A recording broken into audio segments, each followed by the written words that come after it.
News live കൊച്ചിയിലേക്ക് സ്വാഗതം. ഈ വാർത്തകൾ നിങ്ങൾക്കായി അവതരിപ്പിക്കുന്നത് Leotech solar solutions powered by Mile food stuffs Mookkannoor, Grazia tours and travels near Cochin airport and Cochin Kalabhavan Angamaly franchise.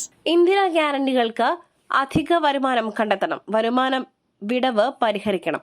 VD. സതീശന്റെ ആദ്യ ബജറ്റിൽ വെല്ലുവിളികളേറെ. വിഭവ സമാഹരണത്തിന് എന്തൊക്കെ നടപടികൾ പ്രഖ്യാപിക്കും എന്നതാണ് മുഖ്യമന്ത്രി വി.ഡി. സതീശന്റെ ആദ്യ ബജറ്റിനെ ചുറ്റിപ്പറ്റി ഉയരുന്ന ആകാംക്ഷ. കേന്ദ്ര സഹായത്തിലെ 20,000 കോടിയുടെ കുറവാണ് ബജറ്റ് അവതരിപ്പിക്കുന്ന വി.ഡി. സതീശന് മുൻപിലുള്ള പ്രധാന വെല്ലുവിളി. ഇന്ദിരാ ഗ്യാരണ്ടികൾ നടപ്പിലാക്കുന്നതിനും അധിക വരുമാനം കണ്ടെത്തിയേ തീരൂ. നികുതി ചോർച്ച തടയുവാനും നികുതി പിരിവ് ഊർജ്ജമാക്കുവാനുമുള്ള നടപടികൾ അടങ്ങുന്ന സമഗ്ര ധന മാനേജ്മെന്റിലൂടെ വരുമാന വിടവ് പരിഹരിക്കാനായിരിക്കും വി.ഡി. സതീശൻ ശ്രമിക്കുക. അന്തിമ കരാറിന് രൂപം നൽകുവാൻ അമേരിക്ക ഇറാൻ ചർച്ച ഇന്ന്. നാവിക ഉപരോധം പൂർണ്ണമായും പിൻവലിച്ചു. സമാധാനത്തിനുള്ള ധാരണാപത്രത്തിൽ ഒപ്പിട്ടതിന് ശേഷമുള്ള ആദ്യ അമേരിക്ക ഇറാൻ ചർച്ച ഇന്ന് സ്വിറ്റ്സർലൻഡിൽ. മധ്യസ്ഥരായ പാകിസ്ഥാൻ, ഖത്തർ രാജ്യങ്ങളുടെ പ്രതിനിധികളും പങ്കെടുക്കും. അന്തിമ കരാറിന് രൂപം നൽകുന്നതിനുള്ള ചർച്ചകൾക്കാണ് ഇതോടെ തുടക്കമാവുക. കരാർ ലംഘിച്ചാൽ അമേരിക്കയ്ക്ക് കനത്ത തിരിച്ചടി നൽകുമെന്ന് Iran parliament speaker Mohammad Bagher Ghalibaf പ്രതികരിച്ചു. മുഖ്യമന്ത്രിയുടെ ഉറപ്പ് പാഴായോ? APP അനീഷ് ആത്മഹത്യാ കേസിലെ 1-ാം പ്രതിക്ക് സ്വന്തം നാട്ടിലേക്ക് സ്ഥലം മാറ്റം നൽകി. പരവൂർ കോടതിയിലെ അസിസ്റ്റന്റ് പബ്ലിക് പ്രോസിക്യൂട്ടറായിരുന്ന അനീഷ്യ ആത്മഹത്യ ചെയ്ത സംഭവത്തിൽ 1-ാം പ്രതിക്ക് സ്വന്തം നാട്ടിലേക്ക് സ്ഥലം മാറ്റം. അസിസ്റ്റന്റ് പബ്ലിക് പ്രോസിക്യൂട്ടർ KR ശ്യാംകൃഷ്ണയ്ക്കാണ് വയനാട്ടിൽ നിന്നും ആറ്റിങ്ങൽ കോടതിയിലേക്ക് സ്ഥലം മാറ്റം നൽകിക്കൊണ്ട് സർക്കാർ ഉത്തരവിറക്കിയത്.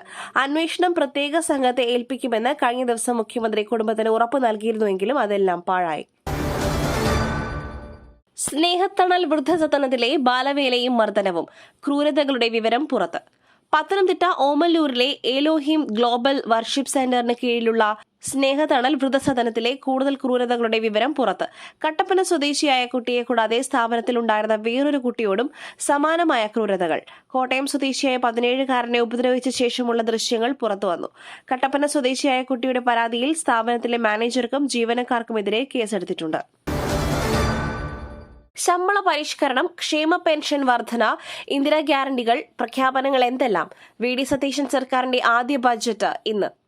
വി.ഡി. സതീശൻ സർക്കാരിന്റെ ആദ്യ ബജറ്റ് ഇന്ന് രാവിലെ 9 മണിക്ക് ധനമന്ത്രി കൂടിയായ മുഖ്യമന്ത്രി വി.ഡി. സതീശനാണ് ബജറ്റ് അവതരിപ്പിക്കുക. സർക്കാർ ജീവനക്കാരുടെ DA വർധന, ശമ്പള പരിഷ്കരണം, ക്ഷേമ പെൻഷൻ വർധന, ഇന്ദിരാ ഗ്യാരണ്ടികൾ നടപ്പാക്കുന്നതിനുള്ള പ്രഖ്യാപനങ്ങളും ബജറ്റിൽ ഉണ്ടായേക്കും. LDF സർക്കാർ വികസനത്തിനായി മുന്നിൽ നിർത്തിയ കിഫ്ബിയുടെ തുടർ പ്രവർത്തനങ്ങൾ എന്നെന്നും ബജറ്റിലൂടെ അറിയാം. പുട്ടു രുചികരമാവണമെങ്കിൽ മയിലിന്റെ പുട്ടുപൊടി തന്നെ വേണം. അതിന് ചെമ്പാപ്പുട്ടാണെങ്കിലും അങ്ങനെ തന്നെ. Mile rice and food products, ശ്രേഷ്ഠം സമ്പുഷ്ടം. ടെലിഗ്രാം താൽക്കാലിക നിയന്ത്രണം ഹർജിയിൽ ഡൽഹി ഹൈക്കോടതി ഇന്ന് വിധി പറയും. താൽക്കാലിക നിയന്ത്രണത്തിനെതിരെ ടെലിഗ്രാം നൽകിയ ഹർജിയിൽ ഡൽഹി ഹൈക്കോടതി ഇന്ന് വിധി പറയും. രാവിലെ 10:30 വിധി പ്രസ്താവിക്കുക. നിയമവിരുദ്ധ പ്രവർത്തനങ്ങൾക്ക് ടെലിഗ്രാം ഉപയോഗിക്കപ്പെടുന്നു. തീവ്രവാദ പ്രവർത്തനങ്ങൾ നടത്തുന്നതിന് ഏറ്റവും സൌകര്യപ്രദമായ പ്ലാറ്റ്ഫോം. സൈബർ സുരക്ഷയ്ക്ക് ടെലിഗ്രാം വെല്ലുവിളി ഉയർത്തുന്നു എന്നുമാണ് കേന്ദ്ര സർക്കാർ ഡൽഹി ഹൈക്കോടതിയെ അറിയിച്ചത്. ഷിഗല്ലയ്ക്ക് പിന്നാലെ തിരുവനന്തപുരത്ത് എംപോക്സ് 43-കാരനെത്തിയത് സൌദിയിൽ നിന്നും. ഷിഗല്ലയ്ക്കും നിപ്പയ്ക്കും പിന്നാലെ സംസ്ഥാനത്ത് എംപോക്സ് സ്ഥിരീകരിച്ചു. തിരുവനന്തപുരം കിളിമാനൂർ സ്വദേശിയായ 43-കാരനാണ് രോഗബാധ സ്ഥിരീകരിച്ചത്.